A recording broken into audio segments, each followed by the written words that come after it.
Radio Espoir, plus que jamais, vous communique la vie de Dieu. Radio Espoir, l'amour de Dieu dans vos cœurs et dans vos foyers. FM 102.8. Le Seigneur est notre juge, il nous donne des lois.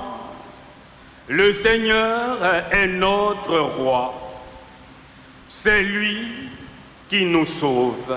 Alléluia, Alléluia,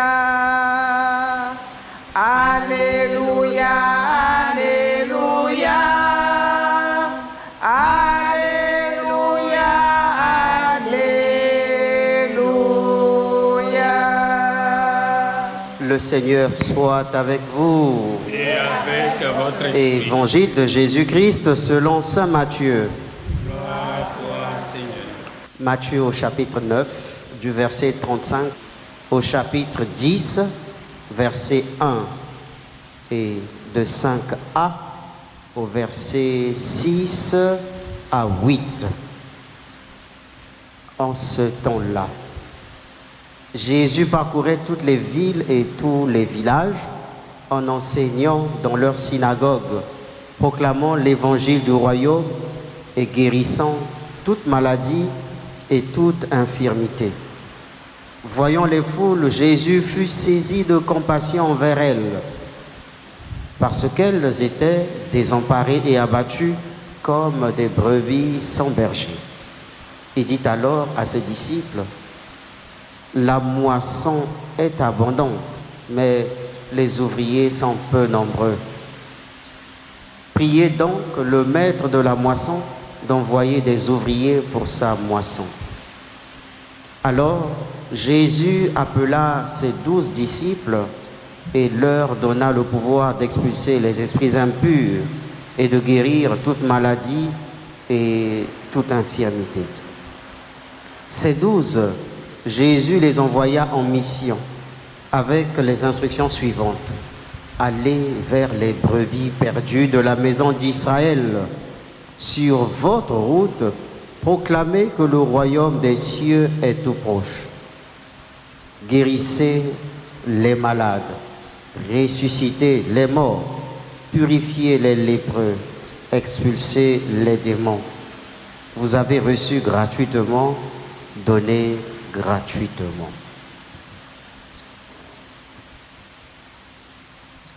Acclamons la parole de Dieu. Louange à toi, Seigneur Jésus.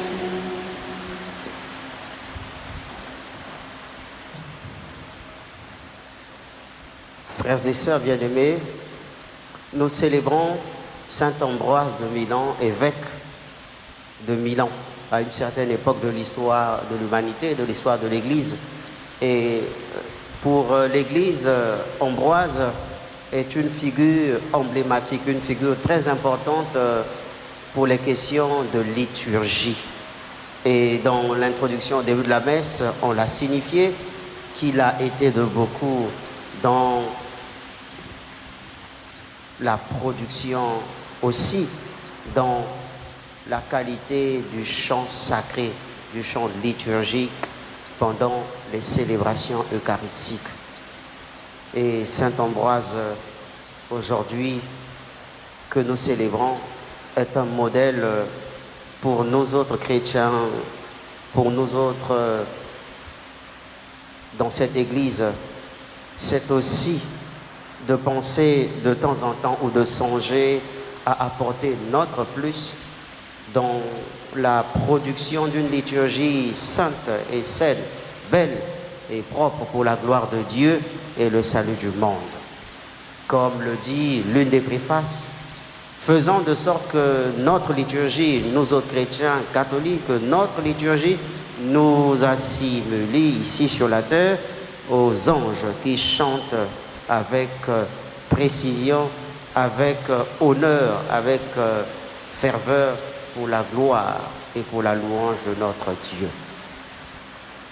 Ne venons pas à la messe pour nous asseoir, fermons notre bouche, regardons à gauche et à droite, mais participons par le chant où en acclamant nos mains lorsque nous ne pouvons pas chanter. Participons à la liturgie de la messe en ouvrant notre bouche lorsqu'il faut répondre à l'invitation du prêtre. Le Seigneur soit avec vous. Il faut que l'on sente et que l'on écoute une réponse assez fervente et vivante et avec votre esprit. À travers ces réponses, nous exprimons notre adhésion et notre volonté à pouvoir offrir à Dieu à travers la messe ou toute forme de liturgie une action de grâce digne du Dieu qu'il est et nous, une reconnaissance digne du Fils ou de la fille de Dieu que nous sommes. Dans les textes, nous avons entendu Jésus se montrer compatissant envers les personnes qui souffrent, les malades, les extropiés, les lépreux, les boiteux. Et d'ailleurs, pour confirmer cette compassion, cette sollicitude à l'endroit de ces personnes vulnérables, Jésus en constitue 12 apôtres pour que ces 12 avec lui, auprès de lui, ou peut-être même après lui, persévèrent dans l'accomplissement de cette mission qui tente à faire régner ou à répandre partout le royaume des cieux, le royaume de Dieu. Cette diffusion, cette propagation du royaume des cieux ou de Dieu par tout l'univers ne tient en fait à l'image de cet évangile que dans la mesure où nous serons capables d'expulser de notre société, en commençant par notre environnement immédiat et peut-être notre environnement le plus large, tout ce qui a trait à la souffrance, à la misère, à l'injustice, tout ce qui a trait à la maladie. Mais alors, nous comme chrétiens, comment pouvons-nous travailler dans cet élan pour étendre et diffuser le royaume des cieux? C'est en commençant par prendre au sérieux sa vocation, ses capacités, ses talents, ses compétences que Dieu nous a données un jour, qu'il a renouvelées et sanctifiées par la grâce du baptême, pour que là où nous sommes, ou là où nous nous trouvons, que nous soyons, comme j'aime bien le dire, un expert, non pas pour nous-mêmes, mais un expert pour la gloire de Dieu, et que cette expertise serve à Dieu comme moyen ou instrument pour changer le monde. Bien-aimé, dans un échange avec un des paroissiens qui me disait « Mais mon père, avec 12 personnes seulement, Jésus a été capable, même après sa mort, de toucher des milliers de personnes que nous sommes aujourd'hui. Vous et moi, nous comptons parmi ces personnes parce que nous avons reçu des apôtres le don, la grâce, la tradition du baptême. Et pourtant, des milliards que nous sommes aujourd'hui, nous sommes incapables de vaincre une seule personne, le diable. Des milliards que nous sommes incapables de terrasser une personne, le démon. Des milliards que nous sommes incapables de terrasser ou de radier dans notre société le péché, le mal dans toutes ses formes, injustice, délinquance, vol, détournement, braquage, inceste, pédophilie, homosexualité, adultère, infidélité, en tout cas, toutes ces facettes du diable ou du péché, nous sommes incapables, nous les milliers de chrétiens que nous sommes, nous les milliards de chrétiens que nous sommes, à les radier de notre société. Oui, on apprend qu'il y a des fonctionnaires qui souffrent, il y a des enseignants qui souffrent, il y a des retraités qui souffrent, mais on peut toujours se poser la question, est-ce que parmi ceux qui dirigent, ceux qui gouvernent, n'y a-t-il pas de chrétiens? Parmi les membres du gouvernement, il n'y a-t-il pas de baptisés? Il n'y a-t-il pas un des héritiers des 12 apôtres? N'y a-t-il pas un des descendants des 12 apôtres? Dieu seul sait. Il y a beau avoir des musulmans et d'autres religions dans ce gouvernement, mais probablement il y en a aussi autant de catholiques que nous voyons quelquefois lors des grandes manifestations à la cathédrale, à gauche et à droite, pour louer et exprimer leur foi.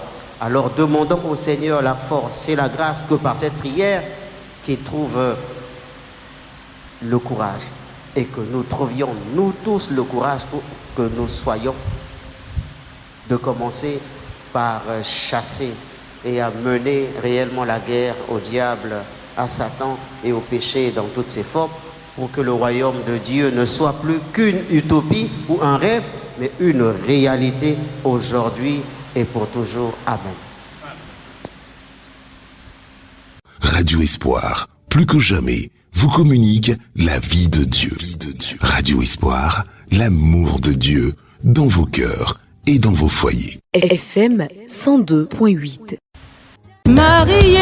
C'est le mois de décembre, le dernier mois de l'année 2024. Auditeurs, auditrices, Radio Espoir, ta radio, t'invite à venir dire merci au Seigneur pour tous ses bienfaits dans ta vie par Marie, Notre-Dame d'Afrique, Mère de toute grâce. Viens lui dire merci pour tout ce que tu as vécu au cours de cette année qui s'achève. Viens lui dire merci pour le souffle de vie. Viens lui dire merci pour la santé. Viens lui dire merci pour sa présence dans ta vie. Viens lui confier la nouvelle année qui approche. Viens lui confier ta vie spirituelle, ta famille, ton travail et tes projets. Rendez-vous donc le samedi 28 décembre 2024 de 8h à 14h au Sanctuaire Marial National d'Abidjan. Thème: je vous ferai sortir de vos tombeaux. Je l'ai dit et je le ferai. Orateur: Père Armand Zanou, directeur spirituel des agents et auditeurs de Radio Espoir. La promesse du Seigneur est pour toi, pour ta famille, pour chacun de nous. Animation: le cœur divin. Contact 07 79 88 29 74. Bon pèlerinage à toutes et à tous.